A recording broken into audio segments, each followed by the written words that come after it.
Well, let's go ahead and get started. Good evening, Silverton High School parents and maybe some students and maybe some staff. So welcome. Thanks for joining us on our weekly town hall meeting. My name is Ed John. I'm the interim principal at the high school. Also co-hosting with me is Therese Gerlitz. She's the assistant principal at the high school and the assistant principal at the middle school. And then also James Rise, who's principal at Sorecrest, assistant principal at the high school, and athletic director at the high school. So we have some different hats. So I'd like to just kind of go through a PowerPoint, talk about some key things that I think are important. And then I've got some other things to share. And then we'll have some time for questions at the end. And you can put your questions in the chat bar, and Therese will monitor those, and we'll try to get to as many as we can. Any that we don't get to, we'll try to complete a frequently asked questions and answers document that we'll send out in Parent Square. So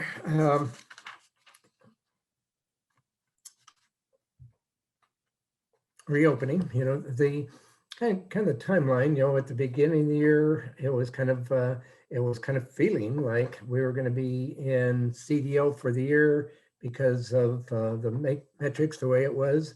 As it turned out, things are improving, and the governor has issued an executive order for schools to come back.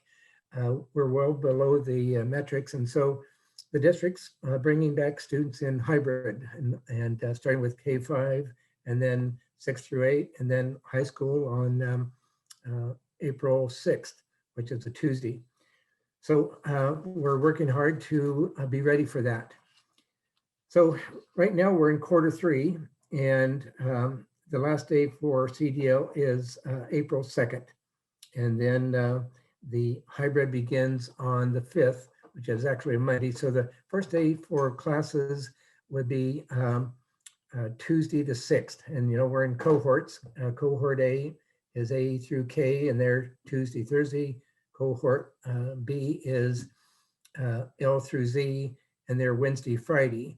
So students would be in school, in the building, 2 mornings a week. And then the rest of the time, they'll be interacting with a teacher in kind of a CDO model or the model that they're used to, where the teacher sends out something on Edgenuity or Canvas where there's assignments, and then they get back together and complete the work. So Q4 then would start April 26th, but for the most part, students that will be in the same classes. It's kind of like a semester long, and so we believe most of the students will be in the same classes, but they'll continue the in-person hybrid, and we'll certainly keep you up to date on any of those changes to that, but we believe all that will be taking place. In the Parent Square that I sent out yesterday was a student schedule, and you have it there in front of you, but Monday is kind of like we have Mondays right now. There's virtual work where the teachers are sending out things, and there's teachers' office hours, and I want to point that out. Office hours are like noon to 3, so this would be a great time Monday between noon to 3 if you want to email your son or daughter's teacher and say, hey, I'm a little concerned about this, or I'm wondering about that, or any of those questions. That's the time that they need to be available, and I've had conversations with them, and I will again at our next staff meeting about the importance of being available to respond to parents. And then Tuesday and Thursday are cohort A, and Wednesday and Friday are cohort B, and so we have 3 classes in the building, starting at 7:55 and ending at 2:30. Then there's kind of a travel time and lunch, whether that's walking home, driving home, getting a ride home from parents, or riding the bus. Then 8th period is an online virtual 8th period, and that's 2 to 3:25. My hunch is that last period is not going to be 85 minutes, but that's how much time we've allocated for each period. So that's the schedule, and we've been trying to communicate that out so that people know what that looks like. One of the things that we think is very important is the health and safety of our students. We have a um, reopening team led by Dr. Kirsten Barnes, who gets all the guidance from the state of Oregon, the governor's office, Oregon Health Authority, and we're looking at everything from advice to parents on home screening. If a student's not feeling well or not looking very well, please have them stay home. We're talking about transportation. And by the way, speaking of transportation, if you got that survey a few days ago and send that out back into us about any transportation needs, that helps us so the bus barn can do their routes. If your son or daughter needs transportation and you haven't completed that, please actually call the office and talk to them so we can get that information to the bus barn. We're going to schedule places for our students to park. We want to be able to get it organized where students that are coming for the first period of the day in different parts of the building come in the door that is adjacent to that first class, if that makes sense. So we want to have it organized where they come in at a certain time. Somebody's there kind of greeting them, kind of give them a once over. We're not giving any COVID tests at that point, but just kind of saying hi, kind of look them in the eye, how you feeling, make sure you sanitize your hands, make sure you keep your mask on, follow that hallway on the right-hand side down to your second period class. But we're going to have some sort of an orientation schedule the week of March 29th to April 2nd, mainly for freshmen, and some the upperclassmen theirs might be more virtual, but we want to be able to have an orientation schedule so that students know kind of the process. If you look at our building now, there's a blue tape all over the floor so that people know that it's a one-way traffic, and there's an up staircase and a down staircase, and we're trying everything we can to make sure that students aren't passing each other in the hall. We're all going the same direction, 6 feet apart. So they'll be learning more about that during the orientation. And I think the student council is meeting tomorrow. I'm going to do a little video. And so we're going to try to get as much information out to folks as we can so they kind of know the safety protocols and procedures so that it's safe. PE classes, we will have PE classes, but we're not using locker rooms, not using lockers, no showers. And so, we, hopefully PE classes towards the end of the day. Things to bring, we encourage everyone to have a backpack, and if you don't have a backpack, let us know. We've got some parent volunteers that are organizing a backpack campaign to get a backpack for students that need them. But encourage them to bring a water bottle, headphones, technology, backpack, mask, and maybe even another backup mask. So we're saying no eating or drinking. However, you can lift up your mask, take a drink of water out of your water bottle, put the water bottle down, put the mask back down to below your chin. And also, we're still working on what people can eat. So I guess what I would recommend is those little packages of prepackaged apple slices. So you could open that up, get an apple slice out, raise your mask, put your apple slice in your mouth, put the mask back down, and have an apple slice. It's kind of a long day from 7:55 until 12:30. So we're going to get more information out to students on appropriate snacks, but not going to be just take your mask off and have an apple or those kinds of things. So we'll get more information on that, but we're wanting to make sure it's as safe as possible. And so we're going to have some pretty strict guidelines on eating. Now in the morning, students that are getting breakfast, there'll be a place to eat in the cafeteria, and that'll be supervised where, it's try to have one person at a table. And then at the end of the day, they can pick up their grab and go lunch and head to the bus or head home. So we're working hard on making sure it's safe for our students. So upcoming dates, I mentioned LIPI, last day of LIPI, the limited in-person instruction is March 12th. Staff is coming back on Monday. So that'd be a good time for our staff to, spend some time in their classroom and figure out if I've got 14 students in my class, do I have 14 desks that are appropriately distanced? Or are there some other things that I need to do? So they're going to have some time to work in the room, and I'm putting a capacity number for each classroom. Some of them are smaller, so they'll have smaller, we'll make sure that their class size is smaller. Some of them, like a choir room, is bigger. So teachers coming back Monday, they're anxious to get back, spend some time in their classroom, and they're really anxious to see students on April 6th.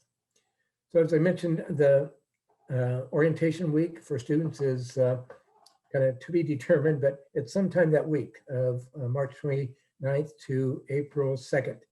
So we're wanting to actually have the freshmen in for a period of time, and we're still working with the transportation folks about how do we do that.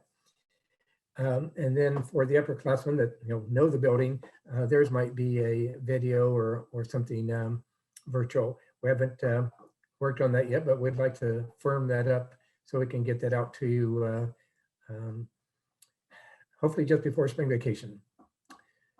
So that week of the 29th of April 2nd would be the last week of CDL, other than 8th period, obviously is still CDL. And then classes start actually Tuesday, April 6th. And we're looking forward to it. It's been kind of a long time coming. When this first happened last March, I was kind of thinking, man, September rolls around, this is all over and we're back at school. Well, that didn't happen. So I was optimistic, well, maybe by December, no, maybe by February, no. But finally, shortly after spring vacation, we're getting back, at least in hybrid. My hope is that this really goes well this last couple of months of the year. And then next fall, we're back to real school all day, every day. So we'll have to see how that goes. The next sheet is just names and emails. Please feel free to email me anytime. And if I don't know the answer, I know a lot of people that do know the answers. And then if your son or daughter have any issues with class schedule, I encourage you to work directly with the counselors. They have a heart for kids, and they're wanting to make sure that kids are feeling comfortable coming back to school. So some other things, I mentioned that I sent home the schedule. Might want to put that on your refrigerator so that you have those. A couple other things I wanted to kind of share. One is, I don't know if you got to sit in on the town hall meeting with our new principal, Sione Thompson. I had a chance to meet him a couple of times. I email him on a regular basis, called him the other day. He is so excited to join us. He is a bright guy, so excited to come to Oregon. He's got some family on the West Coast, Washington, Oregon, and Northern California. His wife and 4 daughters. I think the oldest is in college and the youngest is grade school, elementary, and I can't remember what grade, but he is so excited to come. And I think he's actually going to come before the July 1st when his new contract would start. I think he's coming sometime this spring, as long as he can get things worked out with his district in Hawaii, and then the moving, the moving van. So you'll get to know more about him as the spring rolls around.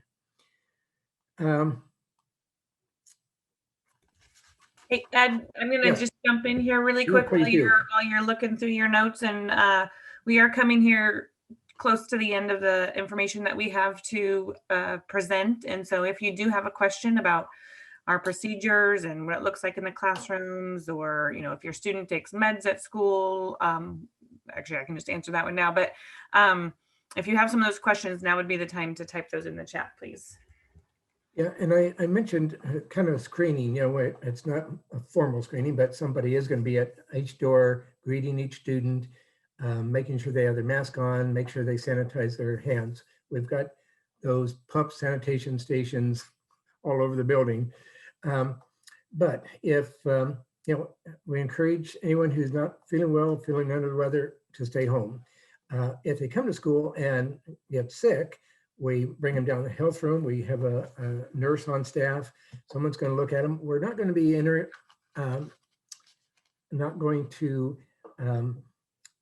give any student a COVID test without parents' permission, although the nurses do have those low swabs that a student can administer themselves.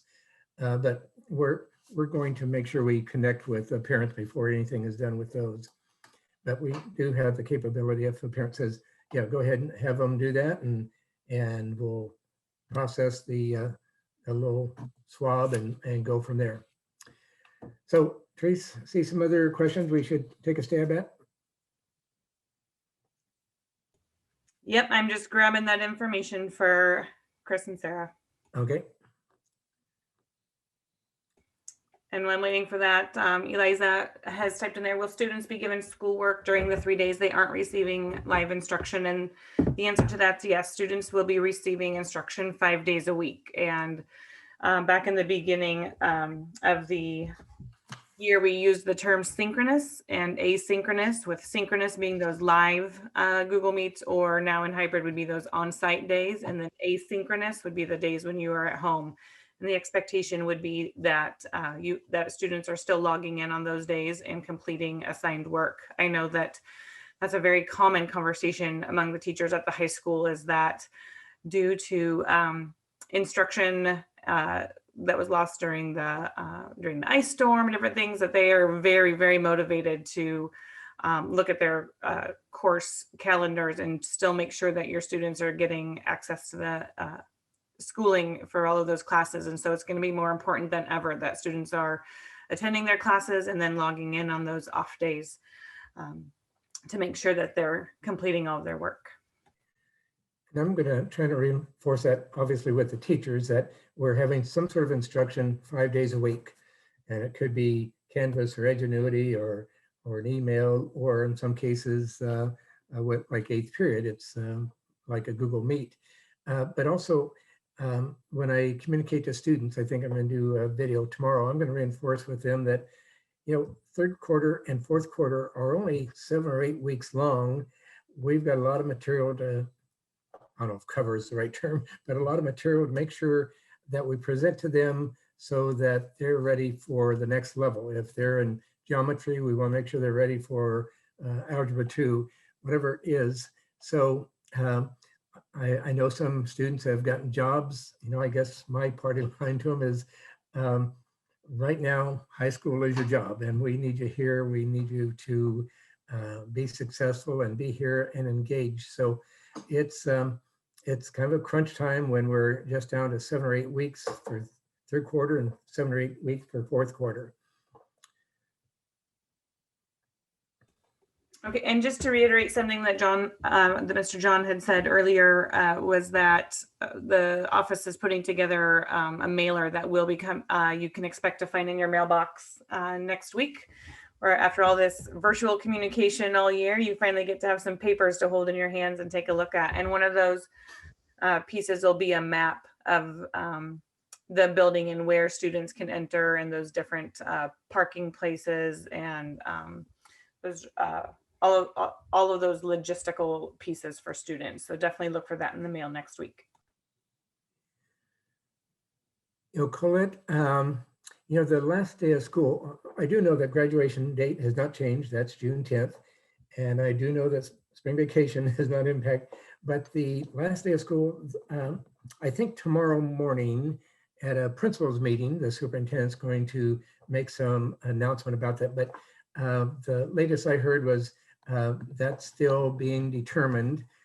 So we may know by tomorrow afternoon, and as soon as we know for sure about the end of the year, if that calendar is going to be impacted or not, we'll certainly get that out to you, because I know families have plans, and kids want to get to work somewhere, and people want to go on vacation, whatever it is. So we will get that out as soon as we know.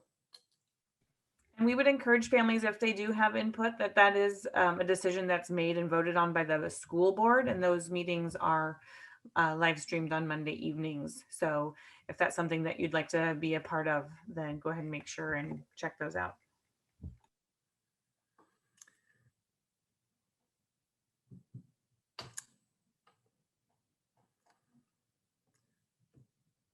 Therese is good at the multitasking. She can talk and read the chat bar at the same time. Yeah, and I think we're about out of questions here, so we can ask for any final questions there.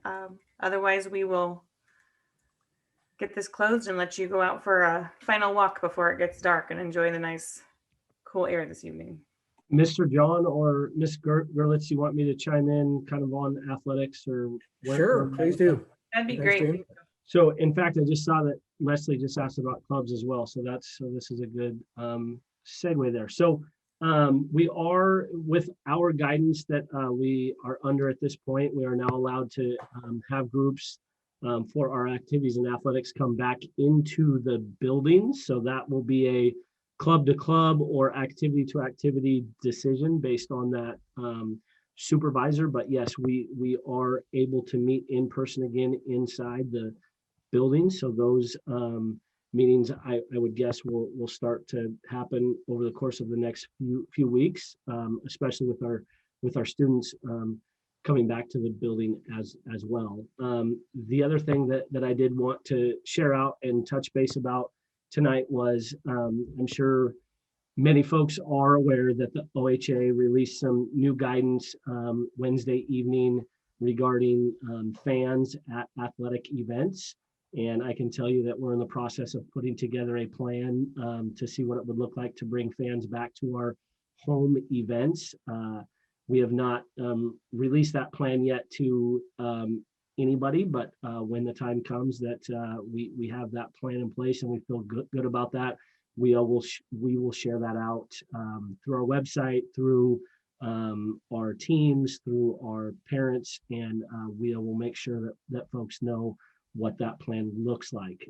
Until that plan has been released, we are still for obviously tonight, tomorrow night, until we have a plan in place and release, we are still not allowing fans to join us in person at our events. Our hope is at some point, potentially starting next week, that will change. So more info to come on that. We've been working since last night to kind of put together a plan that reflects what we are allowed to do there. So.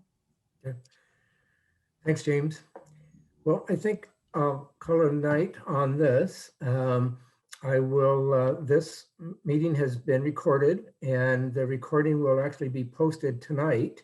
And so you'll be able to take a look at that, or if you have some friends and neighbors that weren't able to join us, they'll be able to view that.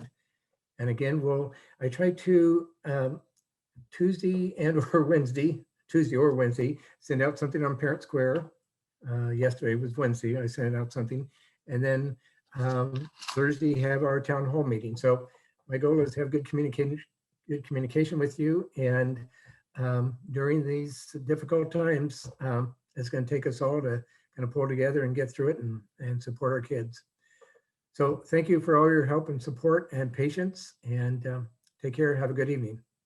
Thank you.